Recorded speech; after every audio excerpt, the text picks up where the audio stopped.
হচ্ছে কী কী কারণে সায়াটিকা হয়ে থাকে। এতে সবচেয়ে কমন কজ সেটা হলো ডিস্কের প্রবলেম।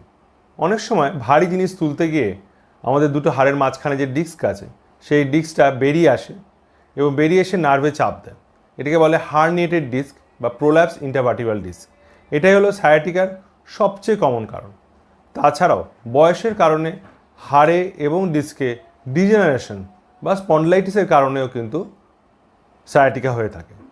এছাড়াও স্পাইনাল ক্যানাল স্টেনোসিস, অর্থাৎ স্পাইনাল কর্ড যে ক্যানালটার ভেতর দিয়ে যাচ্ছে শিরদাঁড়া, সেই শিরদাঁড়ার যে ফুটোটা সেই ক্যানালটা সরু হয়ে যাওয়ার জন্য নার্ভে চাপ পড়ে।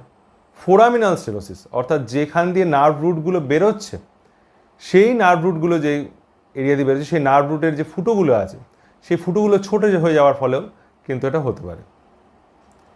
এছাড়াও কিছু আনকমন কজেসও হয়, যেমন ধরুন নার্ভ রুটে বা নার্ভ রুটের আশপাশে যদি কোনো টিউমার হয়, যদি হাড়ে কোনো ক্যান্সার ডেভেলপ করে বা ওখানের আশপাশে যে অর্গানসগুলো আছে সেখানে যদি নার্ভের উপর চাপ পড়ে কোনো টিউমারের গ্রোথের ফলে, তাহলে সায়াটিকার মতো তার প্রেজেন্টেশন হবে। ওখানে যদি কোনো ইনফেকশন হয়, পুঁজ জমে, তাহলেও সায়াটিকার প্রবলেম হয়।